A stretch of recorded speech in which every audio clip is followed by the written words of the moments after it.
لحاظ مروت اور عورت کی عزت بڑی سے بڑی ڈگری بھی نہیں سکھاتی، اگر سکھاتی ہے تو صرف گھر کی تربیت۔ بزرگ فرماتے ہیں کہ شیطان 3 طریقوں سے انسان کو گمراہ کرتا ہے۔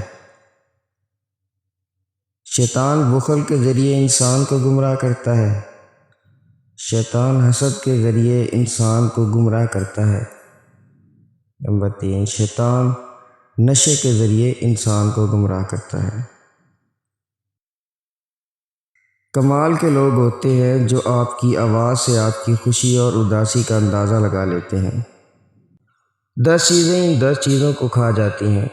نمبر 1 نیکی بدی کو، نمبر 2 تکبر علم کو، نمبر 3 توبہ گناہ کو، 4 جھوٹ رزق کو، 5 عدل ظلم کو، 6 غم عمر کو، 7 صدقہ بلا مصیبت کو، 8 غصہ عقل کو، 9 پشیمانی سخاوت کو، 10 غیبت اعمال کو۔